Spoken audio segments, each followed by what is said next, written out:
A special thanks to J Hurl24 over on No Sleep for letting us use his story. You should check the description for the links to his work.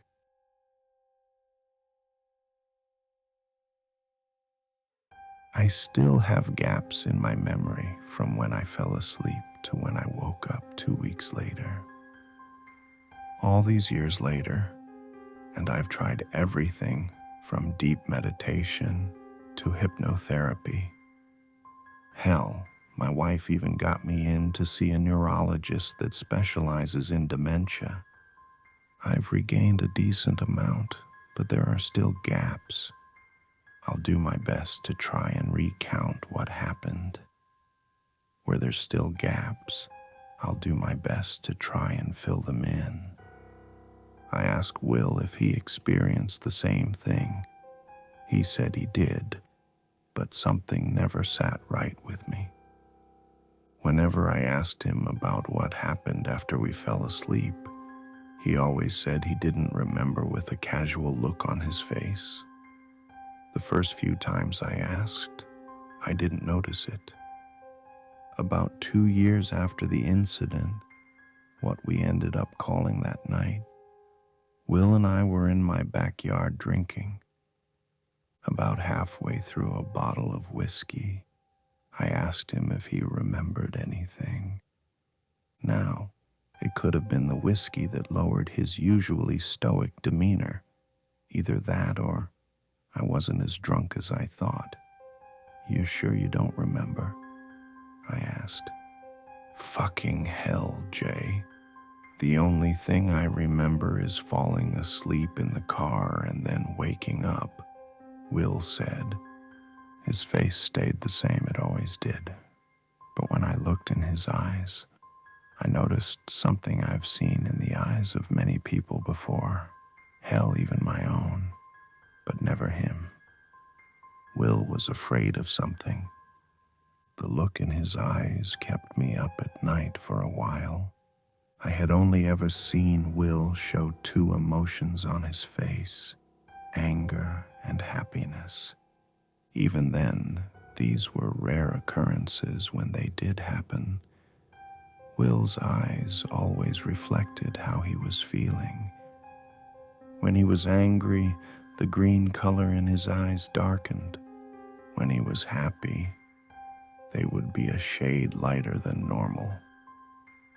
What kept me up was that when I saw the fear in his eyes, they had these swirls of black, almost like his pupils were bleeding their nothingness into his iris.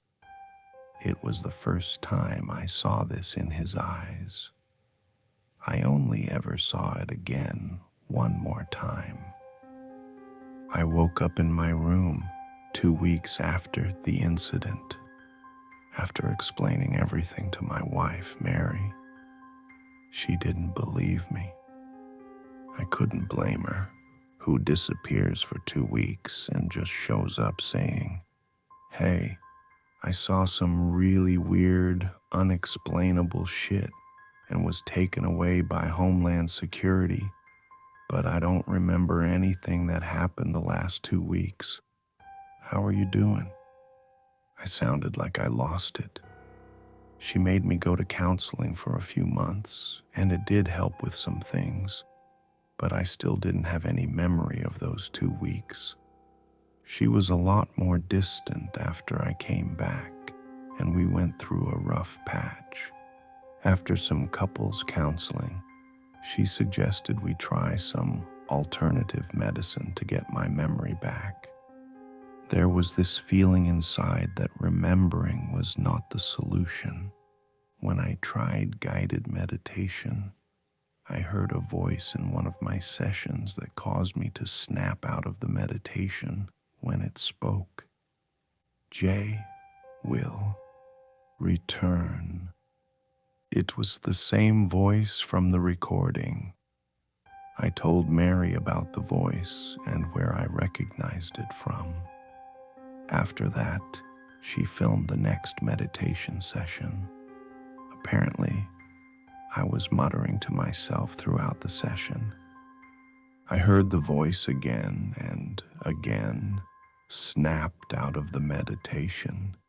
Mary was frozen. Her face was white and she was crying. "What happened?" I asked. "Mary, what's wrong?" "Just listen." She handed me her phone. I hit play and watched myself sit in this empty room. I was facing away from Mary, and there was silence until about 5 minutes into the video. "Mary, Mary, Mary." A female voice spoke. I paused the video and looked back at Mary. "Who is that?" "Did someone walk in?" I asked. Mary shook her head and pointed to the phone. I looked back down and continued watching. The voice spoke again. Ryan was the message. D was the payment. I felt my blood run cold as I watched me turn around. My mouth was open but not moving, like the voice was being projected out of me. "Jay will return." The video ended. "What the fuck is happening, Jay?" Mary sobbed. "I have no clue, but I need to know what the fuck happened during those 2 weeks," I said. "There just has to be an answer there, and I need to know." Mary nodded and buried her face in my shoulder. We agreed that meditation wasn't working for regaining memory and did more to scare us than help. She convinced me to go to a neurologist that specializes in TBI, dementia, and amnesia. They ran some tests, but I came back as normal and said they couldn't help me. After that, she got me in to see a hypnotherapist. I was skeptical but desperate enough to try anything. The thing that's cool about hypnotherapy, at least the one I went to, is that they have this whole professional video recording set up, and you get the option to keep a copy of the recording of your sessions. Of course, I opted to get a copy of all the recordings. They also come with professional transcriptions of the recordings. The following is the transcription of my first session. Carrie. It is June 2018. My name is S. Carrie, clinical hypnotherapist. Licensed in hypnotherapy in redacted state. License number redacted. State your name for the record, please. J. Hi, my name is H. J. Carrie. Okay, now that we have the introductions out of the way, what's been going on? J. I went through a pretty traumatic event about 6 months ago. I was gone for 2 weeks, and I don't remember anything that happened during that time. C. So the goal is to remember what happened in those 2 weeks? J. Yes. C. I think I can help. Although, I do have to let you know that I cannot guarantee anything. J. Understood. C. Are you ready to get started? J. Yes, I am. C. Good. Today, we are going to start with what's called regression hypnotherapy.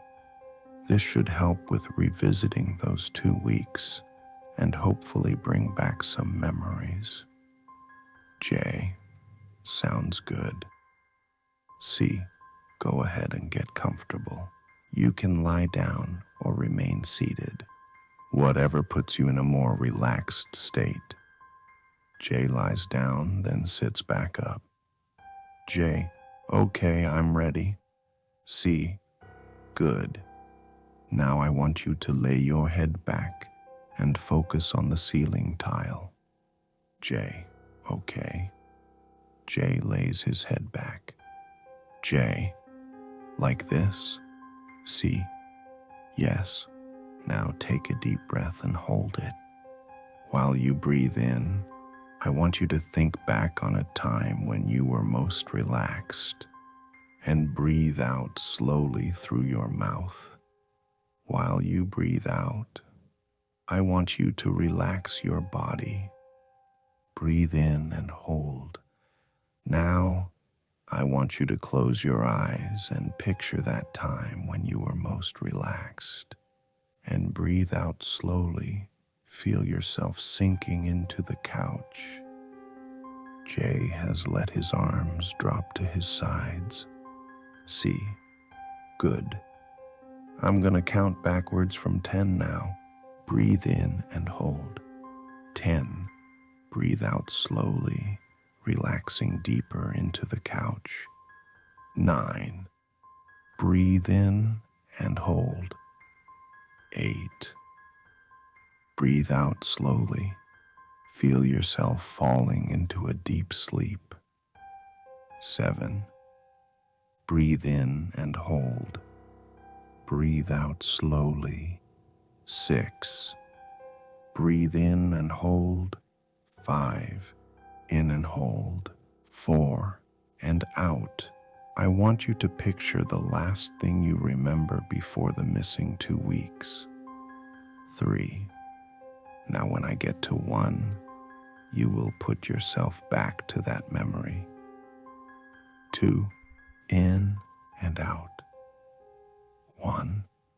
C. Can you tell me where you are? J. I'm in the back seat of this blacked out SUV, staring at the stars through the window. C. Good. Now take me to the end of that drive. Where are you now? J. I'm in a concrete room sitting at a table. C. Is there anyone in the room with you? J. No, I'm alone. Looking around, there's a pane of glass on the wall to the right of me. I can hear the hum of a speaker system, but no voices, just breathing. C. Are you able to move around? J. I think so. Fuck. C. What's happening now? J. I heard the door handle. I think someone's coming in. J is now looking at the door to the office. J. Who are you? J is turning his head as if he's watching somebody walk from the door to in front of him. J. What do you want from me? Where's Will? And more importantly, where the fuck am I? C. Who are you speaking with? J.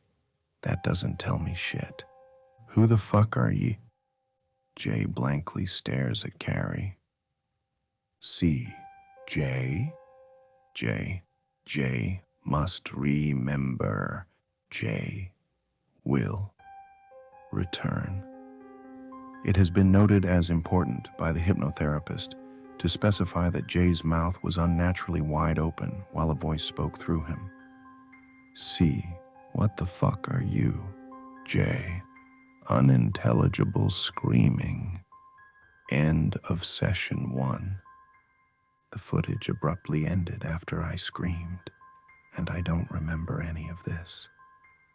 I think Carrie just wanted me out of the office, because when I came to, she was shaking and wouldn't answer any questions I had. After a few weeks of avoiding my calls and always being out of office when I went in person to the office, Carrie called me. All she said when I answered the phone was, "Tomorrow, 2 o'clock. Get rest and plan to be out of work for a couple days." I called the jail and let them know I was going to be out sick for a couple days. Mary drove me to Carrie's office and we walked inside. Hi, checking in for my appointment. Last name J. I said to the woman at the front desk. Carrie sat up from the chair and looked at me and Mary. Her eyes were bloodshot and her hair was disheveled. She looked rough. You are the only appointment I have for the next week. I've been reviewing the recording from your first session over and over again. I spoke with my mentor and sent it for review to multiple different experts. Mary and I shared a look of confusion. Carrie, what are you talking about? I don't remember anything from that appointment. Mary heard the same voice I did. Same message I got too. There was an addition this time, Carrie said. What was it? Mary asked. Jay must remember, Carrie replied, followed by Jay will return. Mary grabbed my arm and sat down. I said that? I asked. No, well, yes, but no. It was just like the meditation video that Mary showed me, Carrie said. You opened your mouth, but something spoke through you. Well, what now? Mary asked. Right, Carrie said. Well, like I said, I spoke with a lot of people since the last appointment. We are going to try something different. I'll try anything at this point, I said. We are going to do what my mentor referred to as a marathon session. Normally, sessions are only supposed to last about an hour, maybe 2. Carrie said, while digging through notes scattered on the desk in front of her. This is going to be multiple 4-hour sessions. Essentially, we aren't going to stop until we get to the end of those 2 weeks. Let's get started. I'm ready now, I said. Mary gave me a hug and kiss before leaving. Just call me when you're done. She wanted to stay, but Carrie insisted she go. After she left, Carrie led me into her office and we got started. Only took 4 sessions, but now I remember mostly everything. After waking up in the interrogation room, a man in a suit walked in. Officer J. Glad to see you're awake. What do you want from me? Where's Will? And more importantly, where the fuck am I? I asked. The man sat down in the chair across the table. I'm nobody. Your friend is fine. Probably having a nice nap. All you need to know is that you are safe. He put a folder on the table in front of me and pulled out a notepad. I have a few questions for you. How you answer them depends on how quickly we can move on with our investigation, and you can just forget about all of this. When I looked at his face, he was expressionless until he said I could forget. As he said that, I could see a slight smirk and look of amusement on his face. That doesn't tell me shit. Who the fuck are you? I yelled. Just then, he nodded to the window beside us. There's no need for that, Jay. The door to my left opened, and a man in a lab coat walked in. Who is the... I said. I was trying to stand up when I felt hands on my shoulders forcing me back down into the chair. When I looked around, I saw 2 men in full riot gear. What the fuck? I haven't done anything wrong. The man in the lab coat pulled a vial of clear liquid and a syringe from a box he sat on the table. This will help you calm down and give us answers, the man in the suit said. You haven't even asked me any questions, I yelled. The suit looked annoyed. He sat back in his chair and nodded to the man in the lab coat. "Look, I've done this a lot over the years. Whenever anyone starts the way you have, we end up going to this method eventually. I'm trying to save time and get some straight answers, not some bullshit." I felt the needle go into my arm. It takes about 30 seconds to take effect. Once completed with the injection, the 3 other men in the room with us left. After a minute, there was a warm feeling that poured over my body. It felt like putting on clothes fresh out of the dryer. "What do you want to know?" I asked. "Walk me through what happened last night," he said. I took him through everything that happened. The first perimeter check with Val, finding Ryan, walking for what felt like miles to the clearing. I stopped when I got to the part of being swarmed by the footsteps. We stood there with our backs to the sapling. I could hear the footsteps all around us, and they were getting closer and closer. Then everything went black. The man in the suit, who had been writing notes while I spoke, sat back and looked at me curiously. "What happened right before it went black?" "I felt a sharp pain in my head," I said. "Think back to the pain. Describe it," he said. "You know that feeling when you hear a sharp whistle? Like that really sharp pain in your head?" I asked. "I do," he said. "Is that all you remember?" I thought hard about that moment. Suddenly, I was able to see it. "Whoa, what was in that cocktail you guys shot me up with? It's like I can see everything playing in front of me, just slowed down," I said.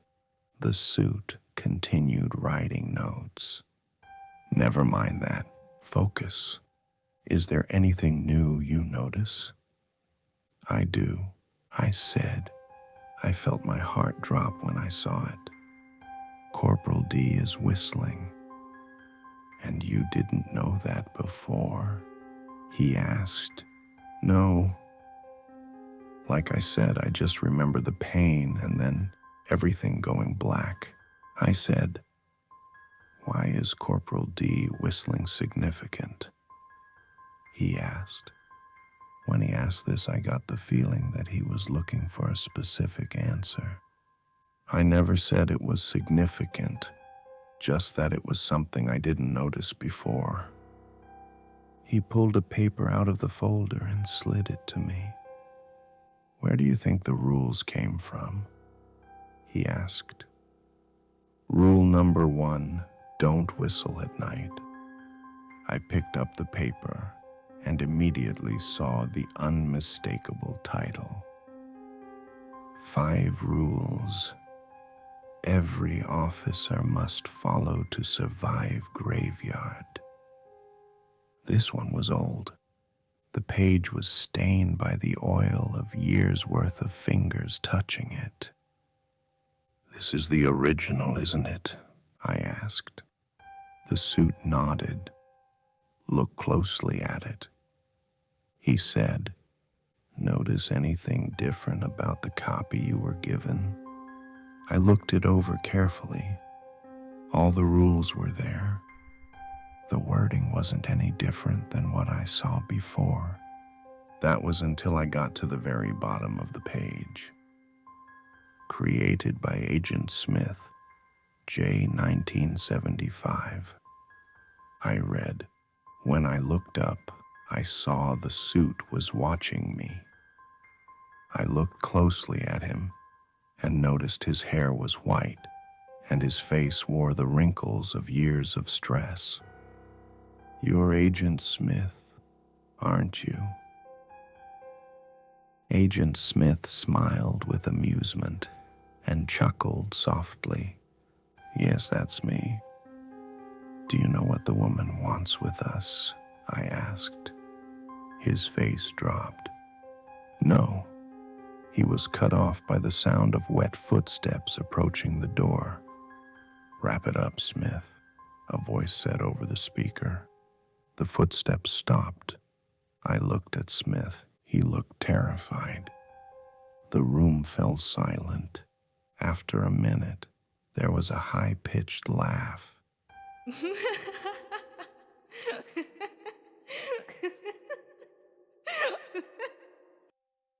Immediately after, there were 2 loud smacks on the wall by the door. "Jay, Will, return." The voice spoke again. Smith looked at the window. "Fuck, get us out of here." The lights went out. In the room, there was only the faint red glow of the security lights pouring through the door frame. "Smith, what the fuck is going on?" I asked. "I don't have time to explain right now. We need to leave. Let's go." Smith motioned to the window. "How are we?" I was cut off by the sounds of screaming coming from the other side of the door. "Jay, Will, return." The voice continued. That's when we saw the shadow of the legs standing at the door. There was a loud bang on the door. To our horror, when I looked at the door, there was the bulge of a dent in the metal. Another loud bang, and the door shook.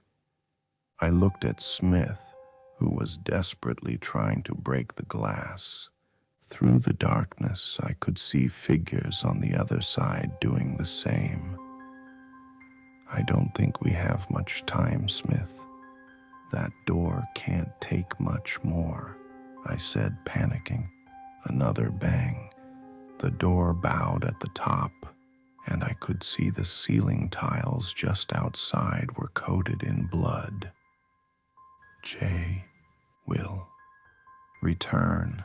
It spoke again. I grabbed the chair I was sitting in and began smashing the window with it. There was another loud bang on the door. I looked back to see the damage and noticed the door was almost open. Smith grabbed the other chair and looked at me. On the count of 3. "Ready?" I nodded. "1, I said. 2, Smith said while holding the chair up. We both yelled. 3, swinging the chairs with everything in us. The window shattered. Bits of tempered glass covered the floor. Just as we put the chairs down, the air was filled with the sound of blood-curdling screams pouring through the door. As we climbed through the window, Smith pointed to a slot in the window frame that housed a thick metal door. "Get clear of the window," he yelled. I could barely hear him over the screams. I jumped to my feet in time to turn around and see the door fly open. As the metal door slid into place where the window was, I saw what broke the door down. It was the woman from the woods. "Jay, Will, return," she yelled as she bolted to the window. The speed she traveled at was unnatural. Quicker than I could process, she was already at the window.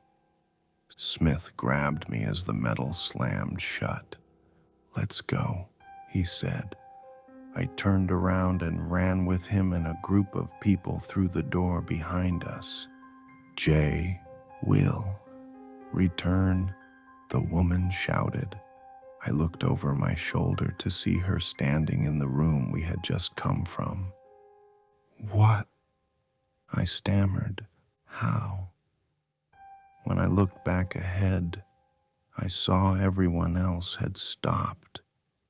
Before I could react, I ran right into Smith. He didn't even budge an inch. It felt like running into a wall. "Shit," I spat. "Why did you stop running?" Everyone was standing in the middle of the hallway. I looked around and counted 4 people. 3 men and a woman, all in suits. They all were frozen and shaking in fear. "Jay, don't run," the woman in the suit said. I looked straight ahead and saw that the woman was standing 10 feet in front of us. Something felt off.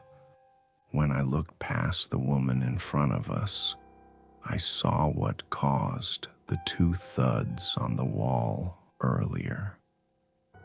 "Oh, my God," I said. The 2 men in riot gear that held me down earlier were pinned to the wall on either side of the door. The woman had taken their batons and driven them through their chests and into the wall, holding them up about 2 feet off the ground. They were cut up to the point of almost being unrecognizable. On the wall above the door, written in their blood, was, "Jay, Will, return." "What do you want from me?" I yelled. Immediately after, every light flickered and went out, one by one until it was pitch black. "Where's the emergency lights?" one man asked. There was a deafening scream, followed by the sounds of footsteps. It was the same footsteps I heard in the clearing. "Jay, Will, return." The lights came back on with a loud click. The woman was gone. "Who's still breathing?" Smith asked. "I am," I answered. When I looked around, however, it was just me and Smith. "Where's everyone else?" The 2 bodies were still on the wall in front of us, but there was no sign of the group we were just with. "No clue," Smith said. "There's not even a trace of anyone else." We walked around the corner and heard coughing. "You hear that too, right?" I asked. Smith nodded and opened the door to his left. "Hey, you okay?" The room was dark, and I couldn't see who Smith was talking to. "Who is it?" I asked. Just then, I saw Will walk through the doorway. "Holy shit, you're alive?" Will asked. "Why would you think otherwise?" I asked. "The woman broke down your door," Will said. All I could hear after that was screaming. When I finally got out of the room, she had just finished with the 2 standing guard. I closed the door and tried to hide.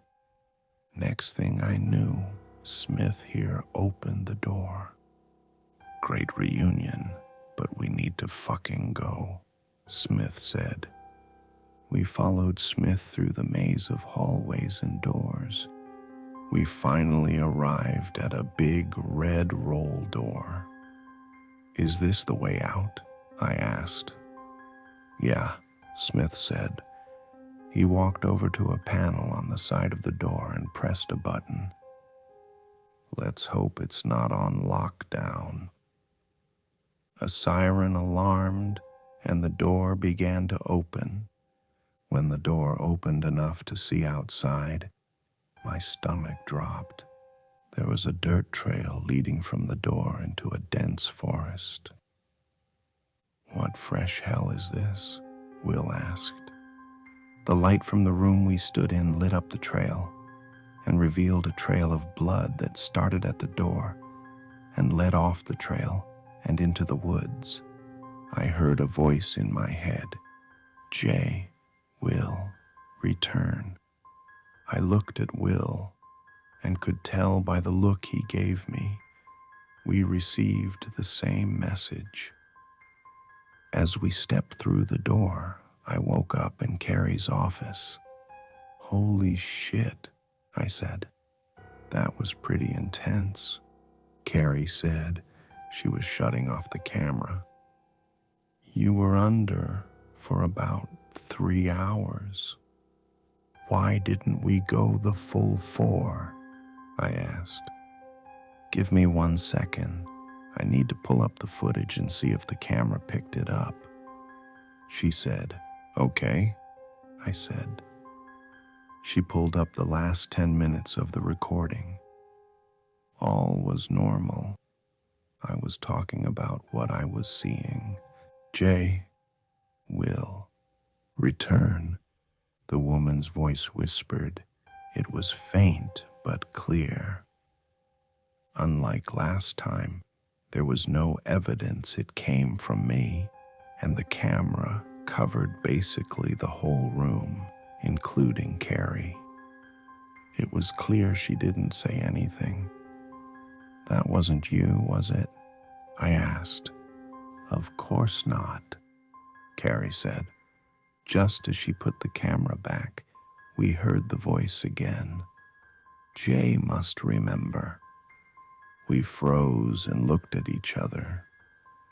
The room went dark, and I could hear the faint sound of drumming coming from somewhere inside the room. It went on for what felt like eternity, but in reality was only 10 minutes. The lights came back on, and I saw Will standing in the doorway of the office. His eyes were rolled back, only exposing the whites of his eyes. His mouth hung open, and he walked with unnatural and jerky movements into the room. "Jay will return." It wasn't the woman's voice this time. It was Will's. "What the fuck, Will?" I yelled. "What's wrong with you?" The lights went out, and I heard a hollow thud on the ground. When the lights turned back on, Will was gone. I looked at Carrie and fell onto the couch. Carrie sat on the ground against the wall. We agreed to take a short rest before starting the next session.